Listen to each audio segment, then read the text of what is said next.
The champagne was already poured when William Rothman pulled me into his study at the New Year's Eve party. He didn't smile. He didn't offer a toast.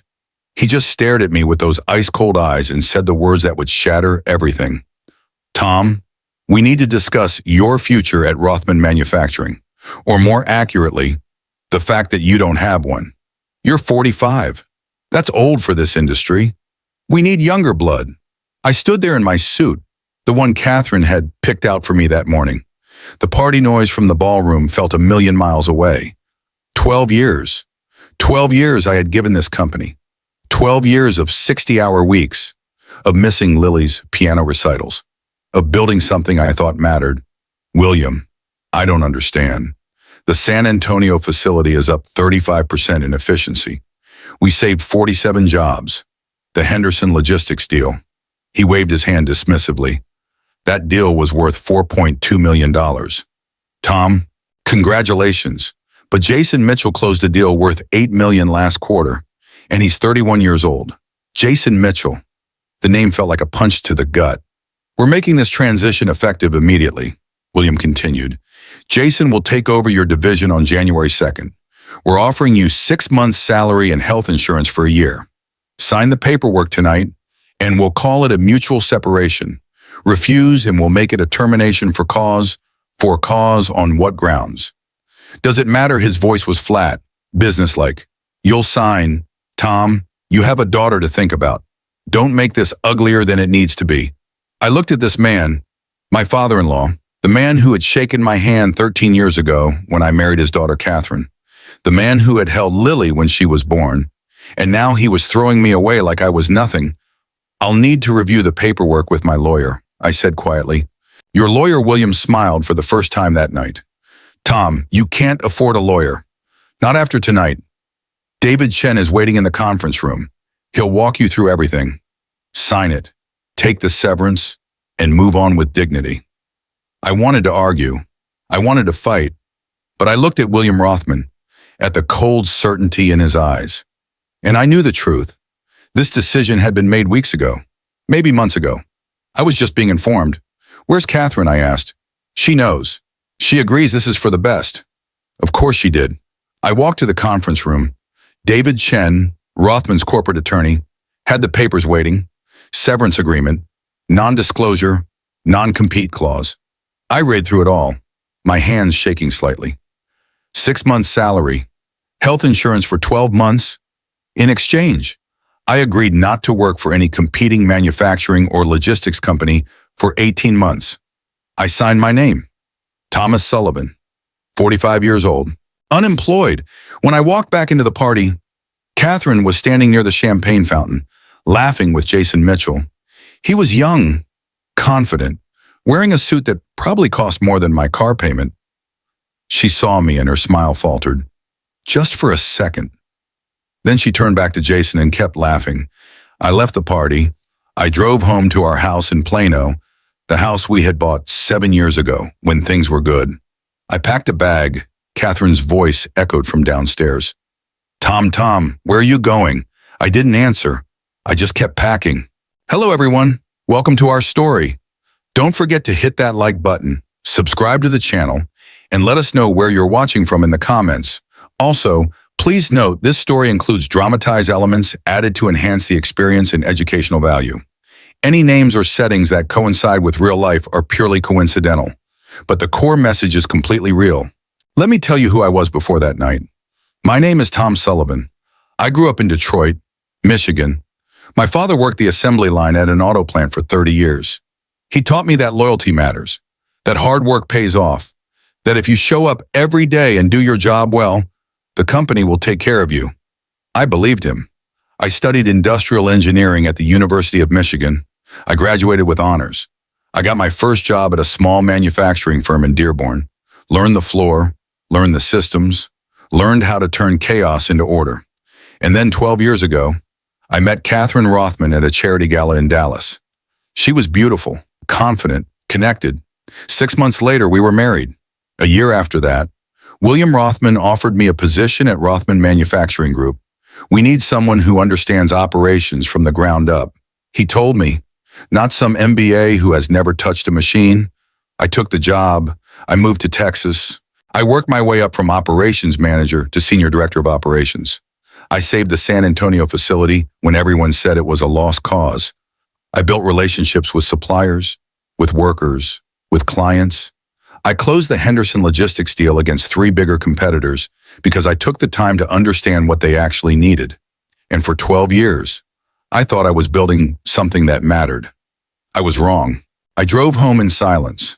The streets of Plano were quiet. Families inside celebrating the new year, counting down to midnight with champagne and hope. I had neither. Catherine was waiting when I walked through the door.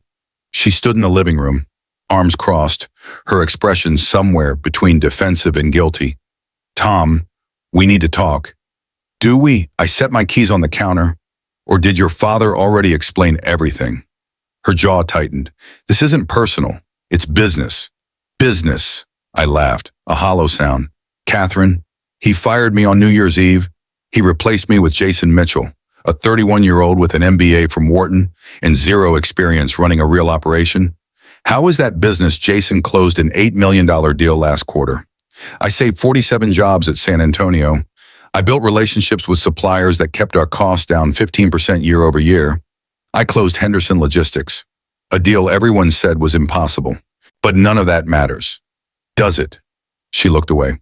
"You're 45 years old. Tom, the industry is changing.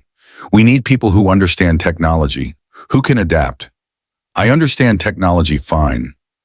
What I understand even better is people.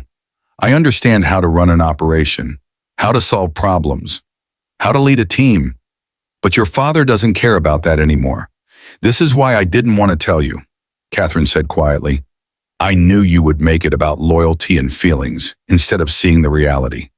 The reality is that I've given 12 years to that company.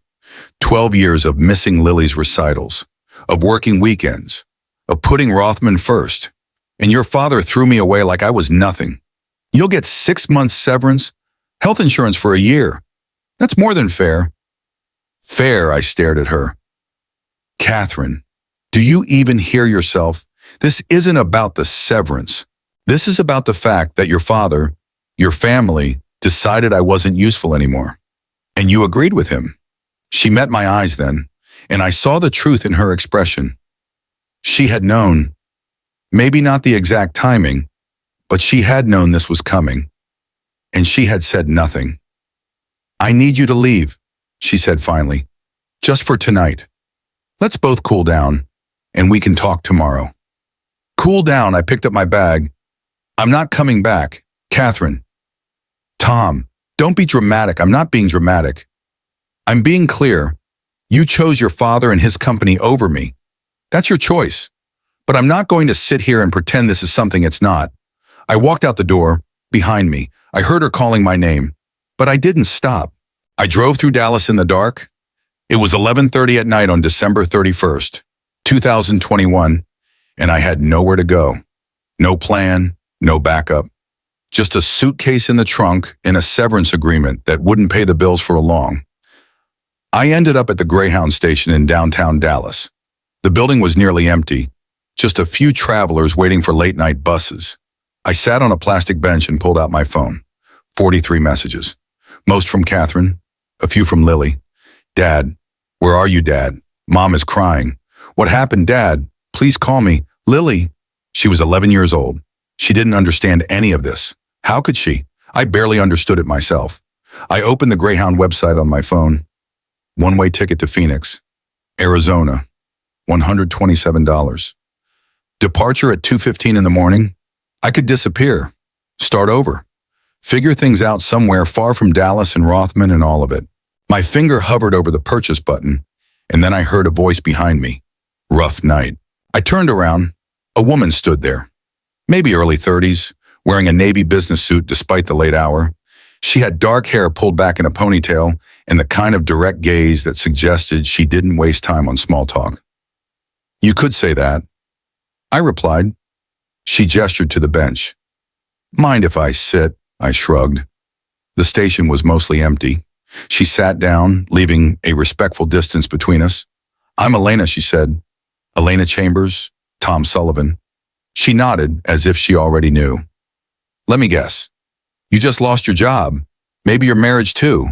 You're sitting here trying to decide whether to buy that ticket to Phoenix or to figure something else out. I stared at her. How did you? I'm good at reading people, she said simply. And I've been looking for you for about 3 hours. Your wife said you might come here. Catherine sent you no. Elena pulled out her phone, typed something quickly, then looked back at me. My father sent me. Well, technically I volunteered, but he's the one who wanted to find you. I don't understand. You will, she stood up. Tom Sullivan, 45 years old, 12 years at Rothman Manufacturing Group. You turned around the San Antonio facility, improved efficiency 35%, saved 47 jobs. You closed the Henderson Logistics deal against 3 bigger competitors. And tonight, William Rothman fired you and replaced you with Jason Mitchell. My throat tightened. Who are you? I told you. I'm Elena Chambers. And my father, Robert Chambers, would like to meet you. Robert Chambers. I repeated the name, trying to place it. Chambers Industrial Consulting. That's right. Elena smiled slightly. We specialize in turnarounds, facilities that are losing money, operations that are broken, companies that need someone who can go in and fix things from the floor up, not from a boardroom. My father has been tracking your career for about 2 years now. Tracking my career, the San Antonio facility was on everyone's shutdown list. Elena said, 47 jobs, gone. My father had consultants ready to go in and recommend closure. And then you showed up. You spent 3 weeks on the floor, talking to the workers, understanding the bottlenecks, fixing the problems that management had ignored for years. 35% improvement in 90 days. Do you know how rare that is? I didn't answer. I was still processing the fact that someone had been watching, that someone had noticed. The Henderson Logistics deal. Elena continued. You beat out 3 competitors, including 2 firms that were twice Rothman's size. You won because you understood what Henderson actually needed, not just what they said they needed. You built a custom solution, and you delivered it on time and under budget. That's not luck, Tom, that's skill. If your father has been tracking me for 2 years, why show up now? Because now you're available. Elena's expression turned serious. My father doesn't poach employees, but when someone like you becomes free, that's an opportunity. He sent me to find you, to make sure you didn't disappear to Phoenix or somewhere else before he had a chance to talk to you. Talk to me about what? About a job, a real job, not some mid-level position, about running operations for companies that are in trouble, about fixing what's broken, about doing work that actually matters. She paused. About proving that William Rothman made the biggest mistake of his career when he let you go. I looked at her, at the certainty in her expression, and something shifted inside me. Not hope, not yet, but maybe the first glimmer of possibility. Where is he? I asked. Houston, downtown, 46th floor. He's waiting for you right now. I glanced at my phone. It was 12:15 in the morning on January 1st, 2022. Let's go, I said. Elena drove a Tesla, black and sleek. We headed south on Interstate 45, the highway mostly empty in the early morning hours. I sat in the passenger seat, watching the darkness outside, trying to process everything that had happened in the past 3 hours. Can I ask you something? Elena said after a while. Sure. Why did you stay at Rothman for 12 years? You're good at what you do. You could have moved, taken a better position somewhere else. I thought about it. Loyalty, I guess. I believed that if I worked hard, if I delivered results, the company would take care of me. My father worked on an assembly line for 30 years. Same company, same shift, same belief. It worked for him. Different era, Elena said quietly. Yeah, I'm figuring that out. She smiled slightly. My father says the best leaders are the ones who've been knocked down. Not because suffering builds character, but because it teaches you what actually matters. Results matter. People matter. Everything else is just noise. Is that what he wants from me? Results. He wants you to do what you do best. Fix what's broken. Turn around operations that everyone else has given up on. Build something real. She glanced at me. And yeah, deliver results. But results that matter. Not just numbers on a spreadsheet. We drove in silence for a while longer. The Houston skyline appeared in the distance. Glass and steel towers lit up against the night sky. That one, Elena said, pointing to a high-rise near downtown. 46th floor. We parked in the underground garage. The building was quiet, just a security guard at the front desk who nodded at Elena as we walked past. We took the elevator up, and when the doors opened, I saw a reception area with floor-to-ceiling windows overlooking the city.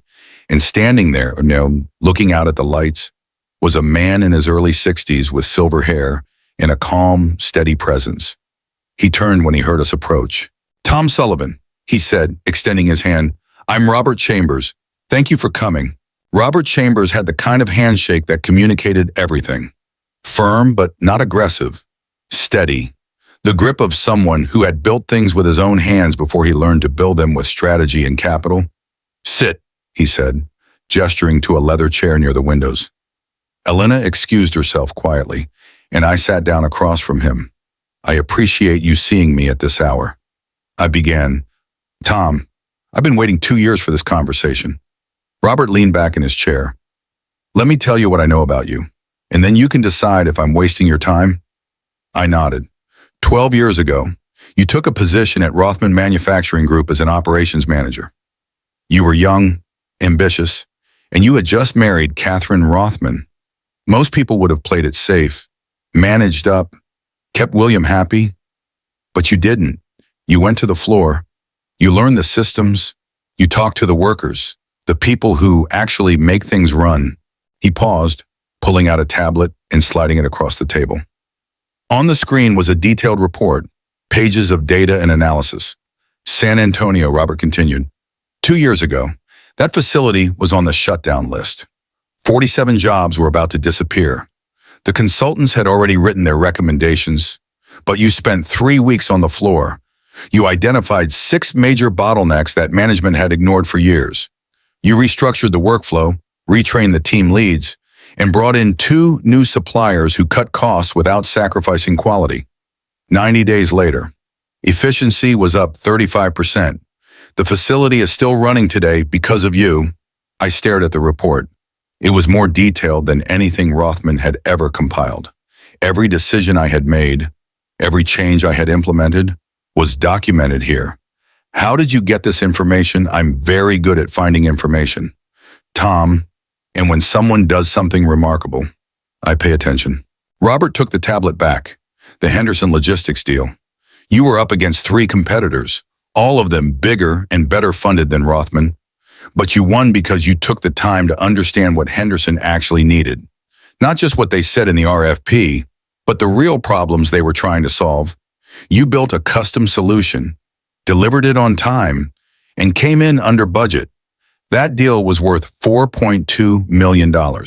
But more importantly, it showed me how you think. William Rothman didn't seem to care about any of that. William Rothman is a fool," Robert said bluntly. "He inherited a company his father built, and he's been running it into the ground for 10 years. Replacing you with Jason Mitchell is just the latest mistake in a long line of bad decisions."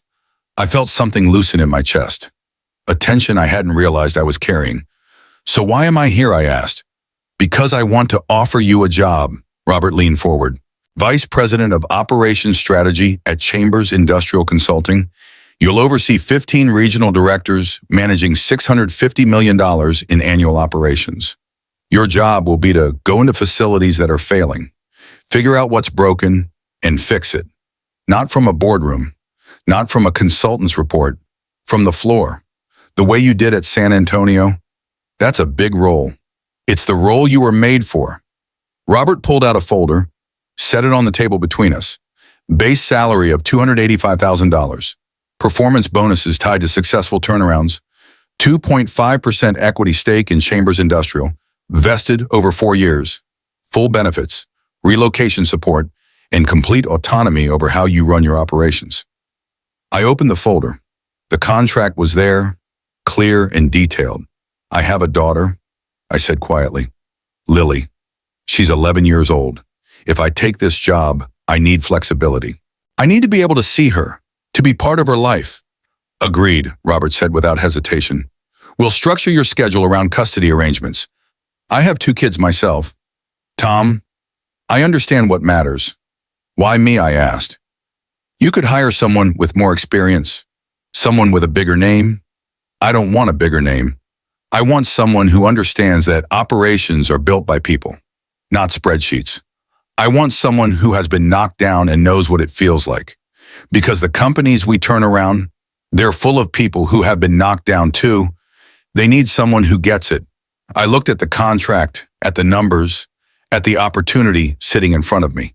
6 hours ago, I had been unemployed, sitting in a bus station ready to disappear. And now this. When would I start? Monday, January 3rd, 9 in the morning? Robert smiled. Elena will show you your office and introduce you to the team. But first, we need to get you settled. Housing, logistics, everything you need. I looked at him, at the man who had tracked my career for 2 years, who had sent his daughter to find me in a bus station at midnight, who believed I was worth something when my own father-in-law had thrown me away. I'll take it, I said. Robert Chambers extended his hand. Welcome to Chambers Industrial. Tom, let's build something that matters. I spent the first night at an extended stay America hotel near the Galleria in Houston. Elena had arranged everything: a room, a corporate card for expenses, and a message that someone would pick me up at 8:30 in the morning to take me to the office. Before I went to sleep, I called Lily. Dad. Her voice was small, uncertain. Hey, sweetheart. I'm sorry I didn't call earlier. Mom said you left. She said you're not coming back. I sat on the edge of the hotel bed, my chest tight. Lily, your mom and I are having some problems. But that has nothing to do with you. I love you, and I'm always going to be your dad. That doesn't change. Where are you, Houston? I got a new job, a really good job, and I'm going to get a place here. And you can come visit whenever you want. We'll have your own room, and we can do whatever you want. Pizza, movies, everything. Can we go to Cane Rosso? Lily asked. The one in Dallas. We'll find one in Houston, I promised. Or I'll drive up to Dallas and we'll go together. Whatever you want. I miss you. Dad, I miss you too. Sweetheart. But this is going to be okay. I promise. We talked for a few more minutes, and when we hung up, I sat in the dark hotel room and let myself feel everything I had been holding back. The anger, the betrayal, the fear, and underneath it all, the faint spark of something I hadn't felt in years. Hope. The next morning, Elena picked me up at 8:30 sharp. We drove to the Chambers Industrial Headquarters, and she walked me through the building. The office was smaller than Rothman, more focused. The walls were covered with photos of facilities, teams, success stories. This is your office, Elena said, opening a door at the end of the hall. It was spacious, with windows overlooking downtown Houston. A desk, a computer, everything ready. Marcus Chen is your lead regional director. Elena continued. He runs the Southern operations. Sarah Dawson handles the Midwest. David Park covers the West Coast. They're all good, and they're all waiting to meet you. I spent the first day meeting the team, reviewing operations, understanding the structure. It was overwhelming, but in a good way. This was real. This was something I could build. And then Robert called me into his office. Tom, I have your first assignment, Memphis, Tennessee, a logistics facility that's losing $175,000 a month. The client is ready to shut it down. You have 90 days to turn it around or recommend closure. What's the story? Management doesn't listen. Workers are demoralized. Processes are outdated. The facility has been bleeding money for 18 months, and no one has been able to fix it. I smiled. Sounds familiar. Exactly. Get down there. Fix it. Show me what you can do. I arrived in Memphis on January 10th.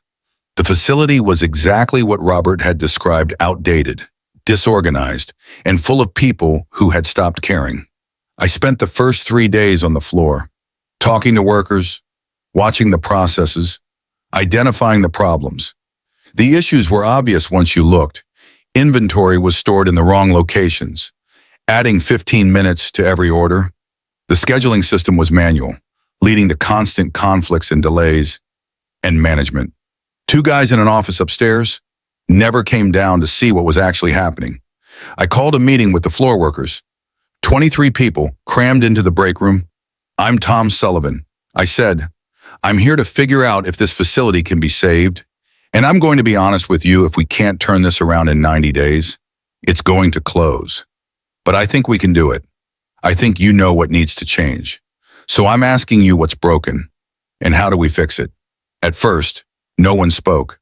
Then a woman in the back, maybe 50 years old, raised her hand. The inventory system, she said, it doesn't make sense. We're walking twice as far as we need to for every order. Okay, what else? The scheduling.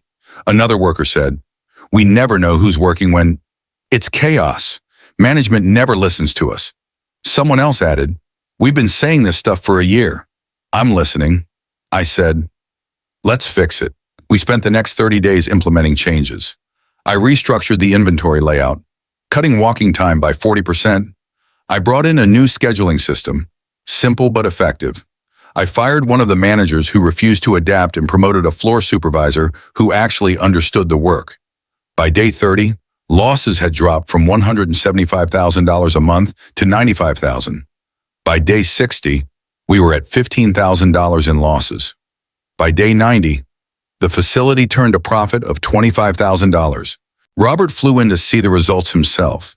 He walked the floor, talked to the workers, reviewed the numbers. Tom, he said quietly, this is exactly what I hired you to do. If you're still watching at this point, drop a comment below and let me know what you think so far. This journey is just getting started, and the best is yet to come.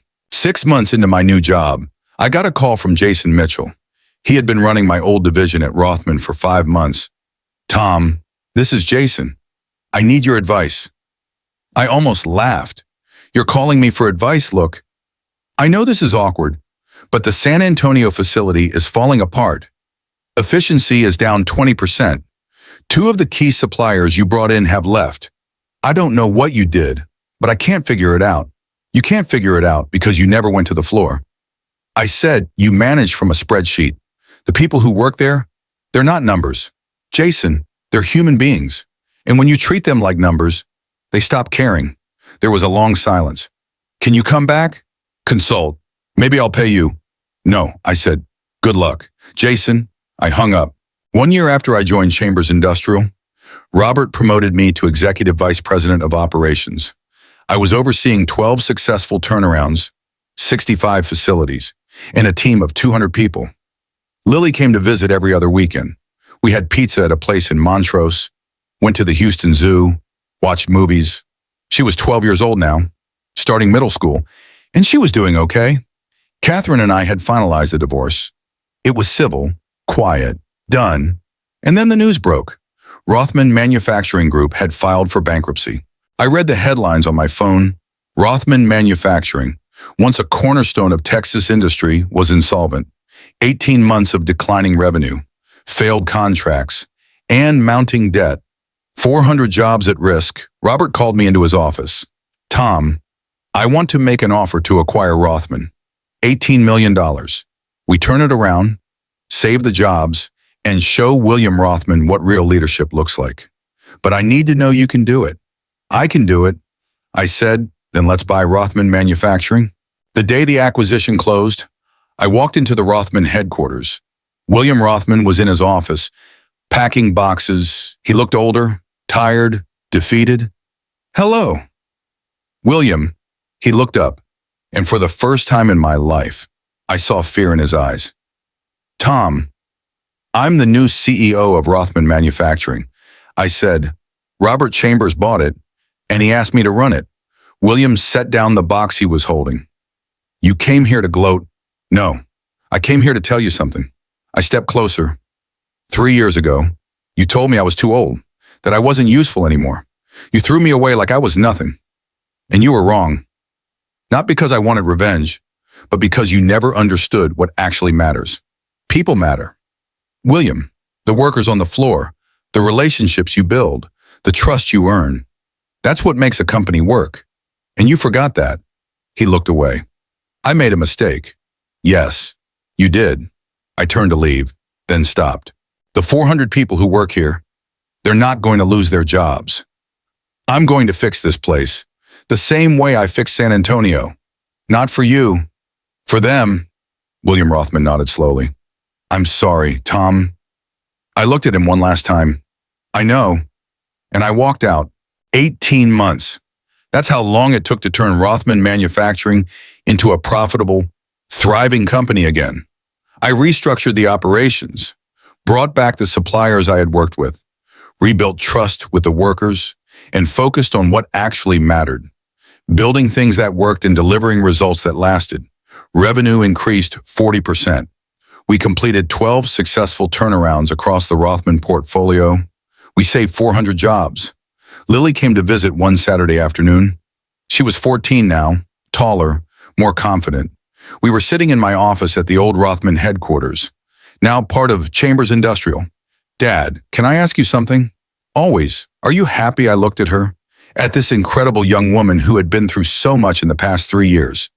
Yeah, sweetheart, I am. Good, she said, because you seem different, like you're not stressed all the time. I'm doing work that matters. I told her, and I'm working with people who value that. It makes a difference. Later that week, Robert Chambers called me into his office in Houston. The whole executive team was there, Elena, Marcus, Sarah, David, and a dozen others. Tom, Robert began, 3 years ago, Elena found you in a bus station at midnight. You had just been fired. Your marriage was falling apart, and you were ready to disappear. And in 3 years, you have turned around 12 facilities, saved over 400 jobs, and built something remarkable. Chambers Industrial has grown 40% since you joined us. And that's because of you. He paused, looking around the room. So I have an announcement, effective today. I'm stepping back to an advisory role. Elena will become CEO of Chambers Industrial.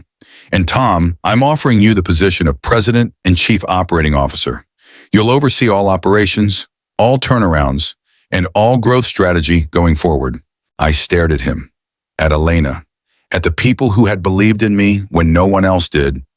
I accept, I said. 3 years ago, William Rothman told me I was too old, that I wasn't useful anymore. He replaced me with someone younger, someone he thought was better. And you know what? He was wrong. Not because I wanted to prove him wrong, not because I spent 3 years plotting revenge, but because I learned something in that bus station at midnight, something that changed everything. Your value is not determined by the people who reject you. It's determined by the work you do, the people you help, and the impact you make. I didn't get here by being bitter. I got here by showing up every day, by listening to the people on the floor, by fixing what was broken, and by building something that mattered. William Rothman lost everything because he forgot that people matter.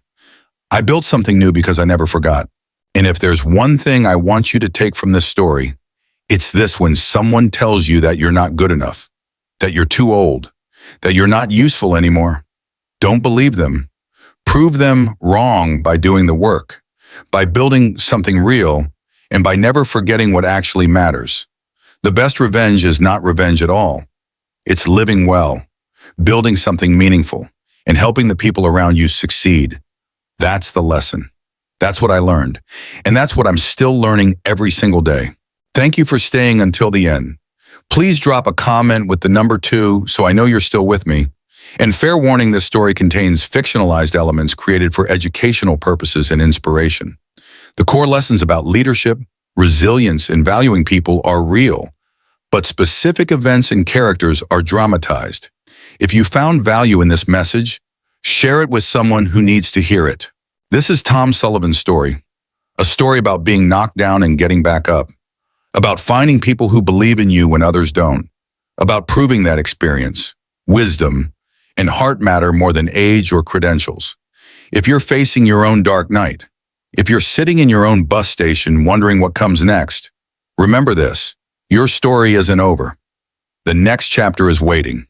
You just have to have the courage to write it. Thank you for watching. See you in the next story.